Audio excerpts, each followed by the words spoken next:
धन्यवाद देना चाहता हूं और खास करके भारतीय जनता पार्टी की प्रोफेशनल सेल मुंबई शहर की, उनको भी मैं बहुत बहुत धन्यवाद देता हूं।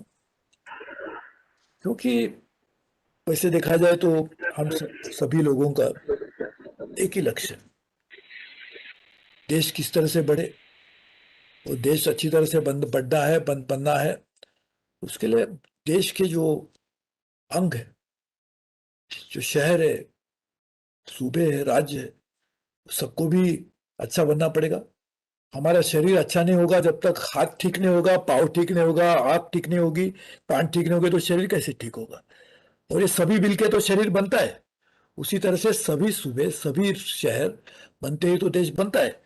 इसलिए जब हम देश की चिंता करते हैं तो ये आवश्यक है कि देश के जो अलग अलग अंगों की भी चिंता उसी तरह से करनी चाहिए जिस तरह से आप लोग कर रहे हैं।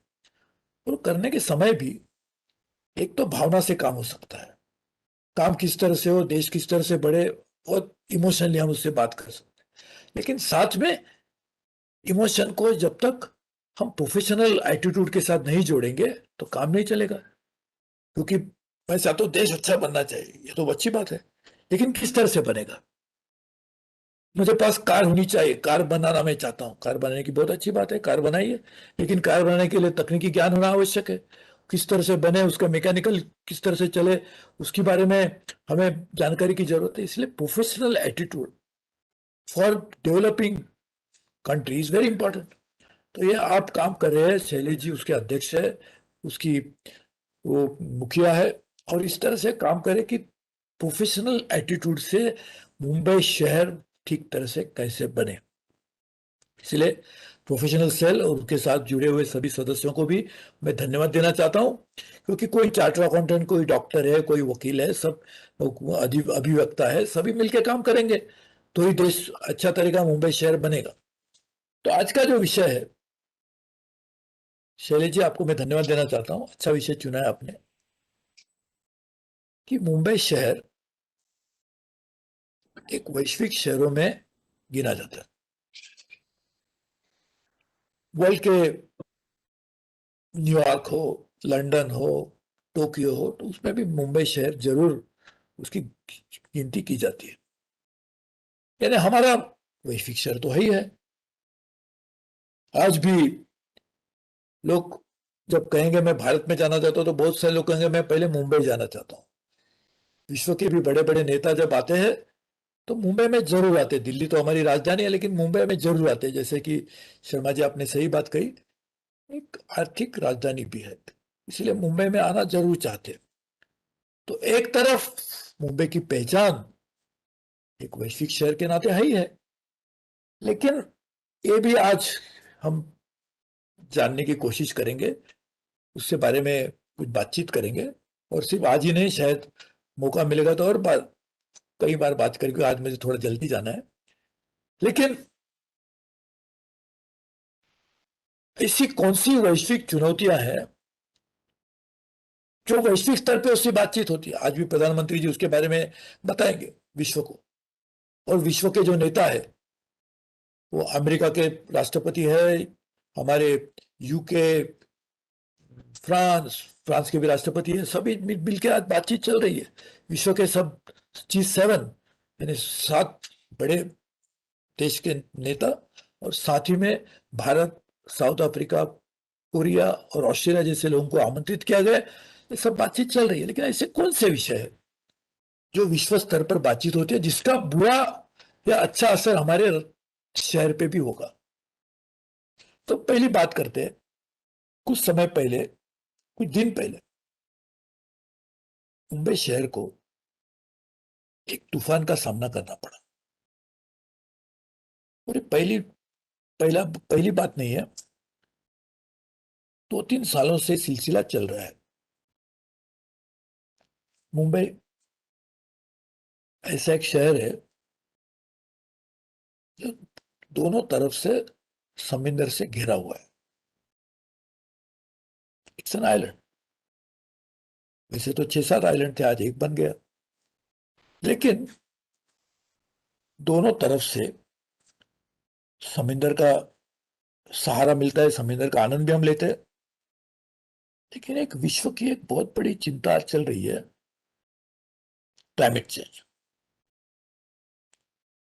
क्लाइमेट चेंज का एक अलग अलग हो गया, आज उसके सभी विषयों को मैं नहीं जाऊंगा, उसमें मैं पीएचडी कर रहा हूँ, लेकिन उसके ऊपर बोलते जाऊंगा तो आप कहेंगे कि आप प्रोफेसर है, कि आप सांसद है, राजनीति से जुड़े हुए हैं, क्या क्या बात करें, इसके लिए मैं उसके ऊपर नहीं जाऊंगा, एक सीमित स्तर पर उससे बातचीत करूंगा। क्लाइमेट चेंज का एक 100% इफेक्ट आने वाला है कि सी लेवल राइज होगी। समुद्र की जो आज जो लेवल है वो बहुत बढ़ेगी। उसकी वजह है कि पूरे विश्व के समुद्र वैसे तो एक दूसरे से जुड़े हुए होते हैं, और वहां पे जो अंटार्कटिका हो और जगह से जहां पे हमारे बड़े बड़े स्नो के आइस के जो स्टोरेज है, उसमें ग्लेशियर्स गिरने की वजह से, ग्लेशियर्स मेल्ट होने की वजह से वो कहाँ जाएंगे, समुद्र में जाएंगे। तो समुद्र की जो एक लेवल बढ़ेगी, तो ऐसी एक चिंता है कि बहुत सारे समुद्र के किनारे रहने वाले जो शहर है, छोटे गांव है, छोटे आइलैंड्स भी है, जैसे लक्षद्वीप है, इस तरह के आइलैंड शायद पूरी तरह से उसका बुरा असर उनके ऊपर होगा, और ये बढ़ रहे हैं। कुछ समय के बाद धीरे धीरे और भी बढ़ेंगे। तो एक बहुत बड़ा चिंता का विषय दोनों तरफ से समुद्र है। तो बहुत सारे विश्व के सभी शहरों के ऊपर उसका असर होगा, लेकिन हमारे मुंबई, जिसको हम इतने प्यार से मुंबई कहते हैं, क्योंकि मैं तो मुंबई, जैसे मैंने कहा शुरू में ही, कि मैं मुंबई से मेरा तो जुड़ा अलग है, क्योंकि मेरा जन्म ही वहां हुआ है, परवरिश भी हुई है, और साथ ही में मुंबई के बहुत सारे संस्था के साथ में, जो हमारी देश की सबसे बड़ी सहकारी बैंक है, उसका मैं सबसे युवा चेयरमैन था 31 साल की उम्र में, और सबसे लंबे समय पर चेयरमैन भी रहा। लेकिन मैं 150 अलग अलग संस्था के साथ में मुंबई में मेरा जुड़ाव रहा है, तो इसके लिए मैं बहुत मुंबई के जायद गली गली में मैंने मेरा प्रवास भी किया। तो अलग अलग जगह पर पानी यदि हमारे शहर में आता है सी लेवल बढ़ने की वजह से, तो हमारी हालत क्या होगी। तो एक बहुत बड़ा चिंता का विषय। उसी तरह से क्लाइमेट चेंज से जुड़ा हुआ दूसरा विषय है कि नेचुरल डिजास्टर्स बढ़ेंगे। तो मालूम है, जो अभी तूफान आया,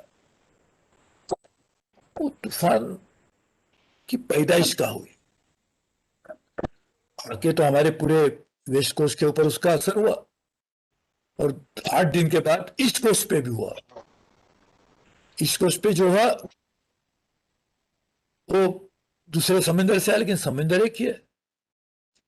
तो जो नेचुरल डिजास्टर्स बढ़ेंगे, उसका बहुत बड़ा बुरा असर हमारे मुंबई शहर में भी होगा। और नेचुरल डिजास्टर क्या हो सकते हैं, एक तो तूफान आया ही आया, बहुत बड़ी बारिश, जो कुछ समय में बहुत बारिश होगी। एक मानसून का पैटर्न था, जब मैं स्कूल में जाते थे तो 7 जून को बारिश आती थी, और उसी समय हमारा स्कूल भी शुरू होता था। तो हम खुश रहते थे कि बारिश आएगी तो हम भीग जाएंगे, तो हमको स्कूल में जाने के बाद छुट्टी दी जाएगी। लेकिन आज वो सिलसिला नहीं रहा। आज बारिश आती भी है तो बहुत बड़े पैमाने पे आती है, और कुछ समय ऐसा पानी नहीं बरसता है।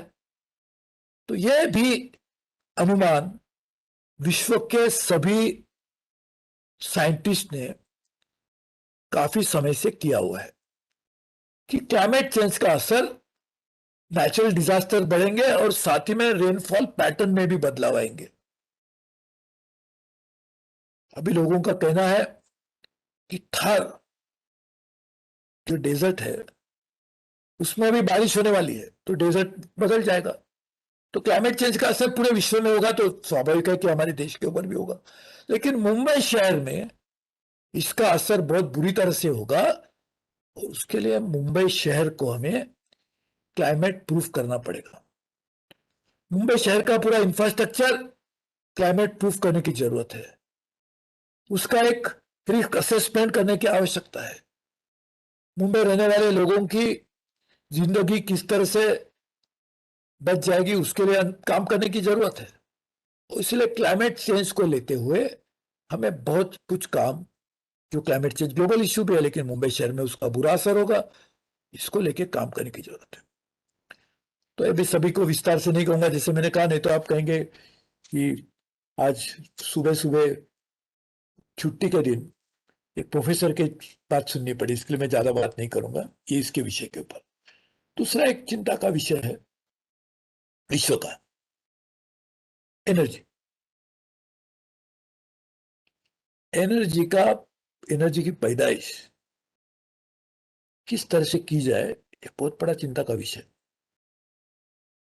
आज हमारे शहर में जो बिजली आती है, कहां से आती है? उसकी पैदाइश मुंबई में नहीं होती, होती भी है तो बहुत कम पैमाने पे, वो बाहर से आती है। टाटा और बीएससीएस तो दोनों, अभी अडानी इलेक्ट्रिक हो गई, उससे पहले बीएससीएस थी, बीएससीएस के बाद में रिलायंस हो गया, अभी अडानी हो गई। लेकिन वो पैदाइश मुंबई में नहीं होती, बाहर से आती है। आज हमारे शहर को, जो विश्व में अभी काम चल रहा है कि how can we become energy self sufficient, प्रधानमंत्री जी ने एक बड़े पैमाने पे विश्व को एक नई दिशा देने का काम किया है। इंटरनेशनल सोलर अलायंस की स्थापना उन्होंने की और विश्व में एक सही सोर्स ऑफ जो एनर्जी है वो है सूरज से, जो एनर्जी मिलती है वही है, सोलर एनर्जी है। लेकिन हमारे देश में 300 दिन अच्छी तरह से रेडिएशन सोलर एनर्जी की होने के बावजूद भी हम लोग ज्यादा सोलर एनर्जी को जनरेट नहीं करते थे। आज विश्व में सबसे ज्यादा सोलर एनर्जी बनने में हमारा देश सफल हो रहा है। क्या हम हमारे मुंबई शहर को एनर्जी सेल्फ सफिशिएंट नहीं कर सकते? इसका एक अच्छा असर क्लाइमेट चेंज के ऊपर होगा, एक अलग बात है, क्योंकि क्लाइमेट चेंज होने का एक वजह है कि ग्रीन हाउस गैस एमिशन जो होते हैं वो फॉसिल फ्यूल एनर्जी की वजह से होते हैं। अब सोलर करेंगे तो क्लीन एनर्जी भी होगी, प्रदूषण भी नहीं होगा, और साथ ही में उसका लाभ हमें ग्रीन हाउस गैस कम करने में भी होगा, और साथ ही में solar energy becoming the cheapest source of energy. तो ये भी हमें एक लाभ बड़ी तरह से हो सकता है। तो क्या मुंबई शहर एनर्जी सफिशिएंट बनने के लिए, जो विश्व की चिंता भी है, हम काम कर सकते या नहीं कर सकते? और सोलर टॉप हर घर के ऊपर लगाए जा सकते। हमें एनर्जी टाटा से भी नहीं लेनी पड़ेगी, अडानी से भी लेनी पड़ेगी, हमारी खुद की एनर्जी हम खुद जनरेट कर पाएंगे, और एक बहुत सस्ती होने की वजह से भी हमारा एनर्जी बिल भी कम होगा, पर्यावरण को भी अच्छा लाभ मिलेगा, और साथ ही में हमारी एक सेल्फ सफिशिएंसी एनर्जी में आ जाएगी। इससे ग्लोबल चिंता है पानी की। क्या हमने कभी सोचा है कि हम टैप चलाते तो पानी आ जाता है? मुंबई शहर में रहने वाले बहुत सारे लोग को पूछेंगे कि आपको दूध कहाँ से मिलता है, तो कहेंगे वो हमारे जो एक मकान है बाजू में वहां से दूध मिलता है। तो दूध कैसे बनता है? तो बोलता है वो क्या पैक करके देते हैं, जैसे कि हम घर में कपड़े धोने के लिए जो हमको डिटर्जेंट लगता है वो जो पैक मिलता है, सब दूध मिलता है, तो दूध वहां से आता है। लेकिन दूध तो वहां से नहीं आता। दूध गाय या हमारी भैंस तो दूध देती है, इसके लिए दूध मिलता है, लेकिन बहुत सारे लोगों को जिनकी पैदाइश या जन्म भी मेरे जैसे शहर में हुआ है, वो शायद सोचेंगे दूध जैसे इंडस्ट्रियल प्रोडक्ट आता है ऐसे दूध आता है, लेकिन दूध ऐसे नहीं आता। उसी तरह से पानी हमें टैप से जरूर मिलता है, लेकिन क्या पानी मुंबई शहर में मुंबई की जितनी जरूरत है पर्याप्त मात्रा में मुंबई में मिलता है? जब स्कूल में थे, मैं स्कूल में था, तो हमको तानसा विहार लेक में लिया लेके जाते थे, पवई लेक में लेके जाते थे पिकनिक के लिए। उस समय तो हमारी पानी की जरूरत कहीं ना कहीं मुंबई शहर से पूरी होती थी। लेकिन आज बहुत सारा पानी मुंबई में जो आता है वो बहुत दूर से आता है, नासिक से आता है, 200 किलोमीटर से आता है, और वहां पानी बरसता तो ज्यादा है, लेकिन क्या एक दिन ये आ सकता है कि वहां के किसान भी कहेंगे कि हमारा पानी हमारे उधर ही रहना चाहिए? तो मुंबई का क्या होगा? दिल्ली में पानी कहां से आता है? टेहरी। मैं पावर मिनिस्टर भी था, वैसे वे अलग अलग 10 जिम्मेदारियां, पहले अटल जी के सरकार में 6 जिम्मेदारियां थी कैबिनेट मिनिस्टर की, आज 4 मोदी जी के पास हुई। इसके लिए अलग अलग काम करने का अनुभव भी रहा है और कुछ ज्यादा थोड़ा सा ज्ञान भी मिला है। लेकिन पानी मुंबई शहर के लिए मुंबई में किस तरह से बने उसकी जरूरत है। दूसरी बात, मुंबई में हम जो पानी इस्तेमाल करते हैं, किसके लिए करते हैं? पीने के लिए करते हैं, स्नान करने के लिए करते हैं, टॉयलेट में भी करते हैं, गाड़ी धोने के लिए भी पानी लगता है। तो अलग अलग उसके काम, जरूरत के लिए काम, पानी आता है, काम में आता है। क्या हम ये नहीं कर सकते मुंबई शहर के लिए, जो आज वर्ल्ड में चल रहा है, विश्व में चल रहा है? पानी की समस्या बहुत सारे शहरों में है, विश्व में भी है। कुछ ऐसे देश है जैसे कि लैटिन अमेरिका है, यहाँ पे सिर्फ 6% पॉपुलेशन है, 12% उनका लैंड मास है, और 26% पानी उनके पास है। लेकिन ऐसे सब जगह में नहीं है। हमारे पास पूरे देश में सोचेंगे तो सिर्फ 2.2% हमारे पास वर्ल्ड का लैंड मास है, 4% वाटर रिसोर्सिस है, और ऑलमोस्ट 17% हमारी आबादी है, जनसंख्या है। तो हमारी स्थिति बहुत अलग है। पानी कम है, लोग ज्यादा है। तो पानी की समस्या हल करने के लिए रिसाइकलिंग की जरूरत है। तो क्या हम ये नहीं कर सकते कि सबसे अच्छा क्वालिटी का पानी पीने के लिए यूज किया जाए? टॉयलेट में जो पानी यूज करते हैं वो इतना अच्छा क्वालिटी का होने का जरूरत नहीं है। तो स्नान में करते हैं क्योंकि उसका हमारे अंग में उसका स्पर्श होता है, इसके लिए उसकी क्वालिटी टॉयलेट से अच्छी होनी चाहिए, लेकिन पीने जैसे पानी की इतना अच्छी होने की जरूरत नहीं। क्या हम पानी की इस तरह से अलग अलग विभागों में बांटते हुए उसकी एक अलग तरह से सिस्टम कर सकते हैं या नहीं? और जो टॉयलेट में पानी है उसको आप समुद्र में छोड़ देते हैं, उसकी एक थोड़ा प्रोसेस भी करते हैं, लेकिन बहुत सारा पानी समुद्र में जाता है तो मछलियां भी मर जाती है, एक्विटी लाइफ भी खत्म हो जाता है। क्या वो पानी यदि हम हमारे किसानों तक पहुंचा सकते हैं तो किसान भी नाराज नहीं होंगे? ऊपर बोलते हैं मुंबई से हम पानी लेकर गया, आज अच्छा पानी मिला, क्योंकि जो टॉयलेट का पानी है वो खेती में डालने के लिए भी अच्छा होगा। तो क्या हम पानी की समस्या हल करने के लिए, पानी का डिस्ट्रीब्यूशन का, पानी की लाने के लिए एक अलग व्यवस्था बना सकते हैं या नहीं? ये विश्व की समस्या है, मुंबई के लिए भी अच्छा रहेगा। एक तो हम कह सकते हैं कि पानी पीने के लिए जो मिलता है वही टॉयलेट में जाता है, तो टॉयलेट का पानी हम पीते हैं क्या, टॉयलेट का क्वालिटी का? या अच्छा पानी हम पीने का पानी, हम कोई कह सकता है, बीएमसी कहेगी, बीएमसी वैसे तो काफी कुछ क्लेम्स करती है, नाले के बारे में भी क्लेम किया था, स्थिति क्या हम जानते हैं। वो कहेंगे नहीं नहीं हम तो बहुत अच्छा पानी आपको देते हैं। तो उसका मतलब ये होगा जो हम पीने के लिए अच्छा क्वालिटी का पानी देते हैं वही टॉयलेट के लिए यूज करते हैं, तो वो भी वेस्ट हुआ। तो क्या हम ये अच्छी तरह से काम कर सकते हैं नहीं, इसके बारे में भी हम सोचना चाहिए। आज विश्व की और एक चिंता है, मैं जल्दी जल्दी में बोल रहा हूं क्योंकि आपको भी समय कम है। ट्रांसपोर्टेशन, हमारे देश सिटी का इंटरनल ट्रांसपोर्टेशन, देवेंद्र फडणवीस जी को मैं धन्यवाद देना चाहूंगा कि एक अच्छी मात्रा में उन्होंने मेट्रो का एक जाल फैलाने की कोशिश की। मैं जब रेल मिनिस्टर था तो मैंने एलिवेटेड हाईवे की बात की थी, चर्चगेट टू विरार और VT to Panvel, elevated highway. यानी जब जगह की जरूरत नहीं होगी, आज जो ट्रैक है उसके ऊपर ही चलेगी, तो वेरी फास्ट चलेगी। और साथ ही में उसका लाभ यह होगा कि पनवेल में आज जाने के लिए बहुत समय लगता है, लेकिन यदि आप एक एलिवेटेड ट्रैक बनाएंगे तो बहुत जल्दी लोग पहुंच जाएंगे। तो आज मुंबई में जो लोगों की रहने की जो समस्या है, बहुत कीमती घर मिलते हैं, और आज 2/3 से ज्यादा लोग हमारे शहर के झुग्गी झोपड़ियों में रहते हैं। तो यदि हम इस पनवेल जैसे दूर रहने वाले लोगों को भी मुंबई आने के लिए, मुंबई आना पड़ता है इसके लिए, वो शहर में रहते हैं, झुग्गी झोपड़ियों में भी रहते हैं, क्योंकि आज अच्छा घर लेने की उनकी आर्थिक स्थिति नहीं है। लेकिन यदि वहां के रहने वाले लोगों को भी अच्छा ट्रांसपोर्ट मिलेगा तो लोग यातायात करने में उनकी समस्या दूर हो जाएगी, जल्दी समय में पहुंच जाएंगे। तो अच्छे मकान में भी वहां, क्योंकि मकान की कीमत वहां बहुत कम है, वहां रह पाएंगे।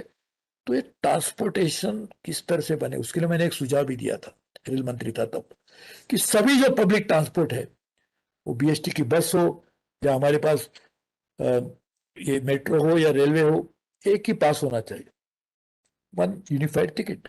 उसका पूरा बना के नक्शा भी मैंने दिया था।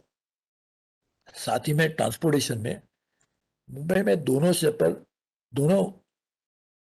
अंग पे, मुंबई के दोनों जगह पर समुद्र होने के नाते हम वाटर ट्रांसपोर्ट के ऊपर भी बल देना चाहिए। क्लीन ट्रांसपोर्ट भी रहेगा। आज बोरीवली से, आज हम लोग दूसरी रास्ते भी बना रहे, ठीक है, लेकिन मुंबई से सीधा नरीमन पॉइंट आना है, क्योंकि मंत्रालय वहां पे है। एक बहुत कम समय में एनवायरमेंट फ्रेंडली एटमॉस्फेयर में लोग आ सकते हैं, तो ट्रांसपोर्टेशन के लिए भी अच्छी तरह से काम करने की जरूरत है। आज हमारी सबसे बड़ी चिंता रही मुंबई शहर की। अभी हालात थोड़े सुधरे हैं, लेकिन जब कोरोना आया तो मुंबई में बहुत बड़ी बुरी हालत थी। इतने बड़े अस्पताल होने के बावजूद भी, देश के सबसे अच्छे अस्पताल मुंबई में है, उसके बावजूद भी, और ये विश्व की चिंता भी, आज कोरोना वर्ल्ड वाइड फिनोमेना है। लेकिन क्या ये पैंडेमिक जो आया, एक महामारी जो आई, क्या ये आखिरी महामारी रहेगी? समझो, दूसरी बार अगर आने वाले दिनों में महामारी आती है, तो वर्ल्ड, पूरा विश्व उसके लिए चिंतित है, उसके लिए काम कर रहा है। क्या हमने मुंबई शहर को आने वाली महामारियों से लड़ने के लिए, जुड़ने के लिए, उसे काबू में लाने के लिए कोई व्यवस्था बनाई है? क्या हम लोगों ने कुछ प्रिवेंटिव मेजर्स लिए हैं, जिसका लाभ कम्युनिटी के साथ काम करते हुए हम उसको कर सकते? क्या हम ये कर सकते हैं कि हर आदमी, क्योंकि पोटेंशियली महामारी जब आती है तो कहीं लोकल फैक्टर पे ही आती है।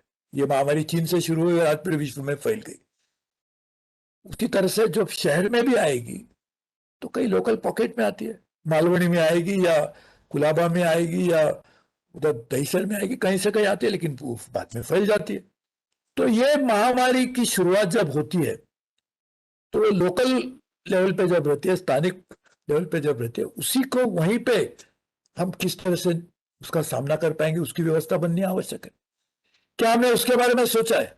और हेल्थ के लिए एक बहुत बड़ा विश्व का जो समस्या है, उसको भी करने की जरूरत है। उसी तरह से हमारा जो कूड़ा कचरा है, म्युनिसिपल सॉलिड वेस्ट है, आज उसको जलाया जाता है। आज पूरे विश्व में म्युनिसिपल सॉलिड वेस्ट को लेते हुए बहुत बड़ी अलग अलग तरीके से काम चल रहा है। आज हम म्युनिसिपल सॉलिड वेस्ट जलाते हैं तो और लोगों के लंग्स में प्रॉब्लम हो जाता है, या उसको लैंड में उसको डाल देते हैं तो वो लैंड भी डिग्रेड हो जाती है। तो उसकी व्यवस्था करने के लिए भी विश्व में जो काम हो रहा है, क्या मुंबई में हो रहा है? आज मुंबई में स्थानिक लेवल पे लोगों को रोजगार के अवसर किस तरह से मिले। एक समय था जब मुंबई को मैनचेस्टर ऑफ द ईस्ट के नाते जाना जाता था। बहुत बड़े पैमाने पे लाखों लोग हमारे मिल में काम करते थे, वो मिलें बंद हो गई।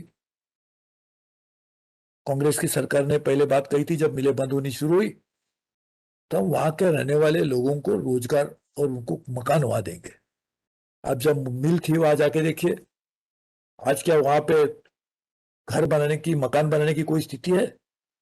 कमला मिल कंपाउंड, उधर तो सब ऑफिस बन गए। तो वहां के रोजगार तो खत्म हो गए, लोगों को मकान भी नहीं मिले।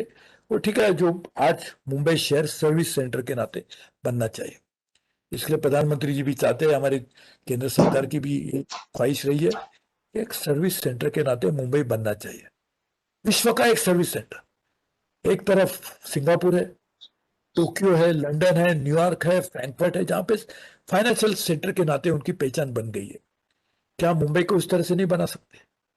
बनाने की जरूरत है, लेकिन उसके लिए विल चाहिए, काम करने की उसमें कोशिश चाहिए।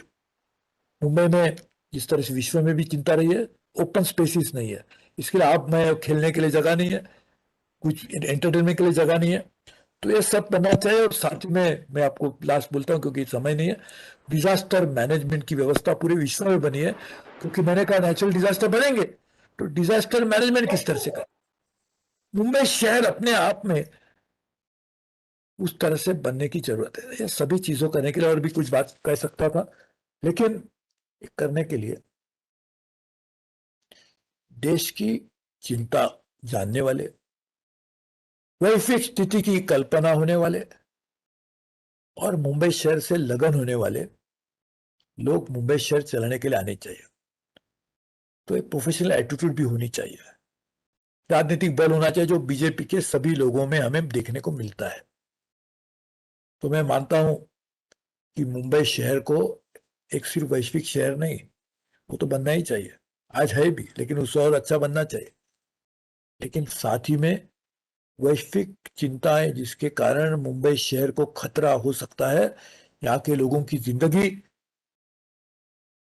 सुरक्षित नहीं रहेगी, ऐसे विषयों के ऊपर, चिंताओं के ऊपर हमें काम करने की जरूरत है। और काम प्रोफेशनल एटीट्यूड से होना चाहिए, उसके लिए प्लान बनना चाहिए, और हर प्लान हर सेक्टर का इंटीग्रेटेड होना चाहिए। एक सेक्टर का प्लान तो बनना चाहिए, पानी का अलग, एनर्जी का अलग, ट्रांसपोर्टेशन का अलग, लेकिन वो इंटीग्रेट करते हुए मुंबई शहर का एक इंटीग्रेटेड प्लान जो सभी चिंताओं को दूर करेगा और आने वाली और हमारी जो उपलब्धियां उसको और अच्छी तरह से बनाएगा। वो काम होने की जरूरत है, वो काम प्रोफेशनल सेल करेगा, ऐसा मुझे विश्वास है। इसलिए शैलेश घड़िया जी, आपने मुझे जो ये सभी विषयों के ऊपर बहुत कम जानकारी रखता हूँ, आप जैसी यहाँ पर जो लोग मौजूद है उनकी एकत्रित इकट्ठा किया हुआ ज्ञान आप ये भी सोचेंगे तो मैं उसके बारे में कुछ भी नहीं जानता हूँ, लेकिन उसके बावजूद भी आपने मुझे आमंत्रित किया, विषय आपके सामने रखने का मौका दिया, इसका आपको धन्यवाद देता हूँ। और कुछ समय बाद जब भी आप चाहेंगे, वैसे तो मैं दिल्ली में रहता हूँ, लेकिन आपका हक बनता है, आप मुझे कभी भी बुलाइए,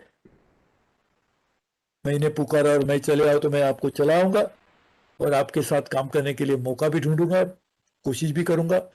और आपके साथ रहने का इसका वचन देते हुए आपको धन्यवाद देता हूँ। और काफी समय से आप जो अच्छा काम कर रहे उसका आपको बधाई देता हूँ, और ये उम्मीद रखता हूँ कि इसी तरह से आप काम करते रहेंगे तो मुंबई शहर की एक बहुत बड़ा, मुंबई शहर के लिए आपका योगदान भी रहेगा, मुंबई का चेहरा भी बदलेगा, पहचान भी बदलेगी, मुंबई अच्छा शहर के मारे पूरे विश्व में जाना भी जाएगा। बहुत बहुत धन्यवाद आपको, बहुत बहुत शुक्रिया। जय हिंद, जय महाराष्ट्र। सुरेश प्रभु साहब, बहुत बहुत धन्यवाद। Thank you very much Suresh भाई, बहुत ही आपने बहुत ही खूबसूरत तरीके से अच्छे आइडियाज, अच्छी मुंबई कैसे बेहतर हो सकता है, बेहतर शहर हो सकता है, विश्व में गिना जाएगा, उस तरह से आपने जो नोट करवाया वो बिल्कुल ही तारीफ के काबिल है। और प्रभु साहब, आपका जो किरदार है, मैं भी एक रमेश प्रभु जी के साथ में दोनों प्रभु, दोनों सीए हैं। और दोस्तों, एक राष्ट्रीय राजनीति और देश के लिए एक कर्मठ कार्य करता है, और एक हाउसिंग सोसाइटी, तमाम मुंबई के रियल एस्टेट पे काम करने वाला, दोनों किरदार एक जबरदस्त काम कर रहे हैं। तो मैं सुरेश प्रभु के साथ सुरेश प्रभु जी के से और रमेश प्रभु जी के लिए यही लाइन कहना चाहूंगा आभार के रूप में, कि इनका जो किरदार है दोस्तों, इत्र से कपड़ों का महकाना कोई बड़ी बात नहीं, इत्र सेंट, इत्र से कपड़ों का महकाना कोई बड़ी बात नहीं, मजा तो तब आए, मजा तो तब आए जब आपके किरदार में खुशबू आए, मजा तो तब आए जब क्या आपके किरदार में खुशबू आए। और आपका किरदार प्रभु साहब, आप जो ग्लोबल वार्मिंग के लिए, पर्यावरण के लिए पीएचडी कर रहे हैं और ये कर रहे हैं, आप तारीफ पे काबिल है, हमारे आदर्श हैं आप। धन्यवाद आप इस वेबिनार में जुड़े और एक अमूल्य समय दिया साथ में, और आप अमूल्य आपने विचार प्रकट किए। सुरेश प्रभु साहब, धन्यवाद। आपको दोबारा मिलूंगा, मेरे को सिर्फ कार्यक्रम में जाना है, इसके लिए आपसे इजाजत लेना चाहूंगा। बिल्कुल, अनुमति से मैं दोबारा मिलने का वादा करता हूं। बिल्कुल, फिर से मिलेंगे, हम फिर से मिलेंगे। धन्यवाद, धन्यवाद आपका। भी इसके बारे में बहुत अच्छी जानकार है। सिर्फ एक ही बात, मेरा नाम सुरेश है, उनका नाम रमेश है, लेकिन उनसे कोई नहीं हो सकती, बहुत अच्छी तरह से काम करे, उनको भी बहुत बहुत धन्यवाद देता हूँ। आपको बहुत धन्यवाद, आपको दोबारा बिल्कुल।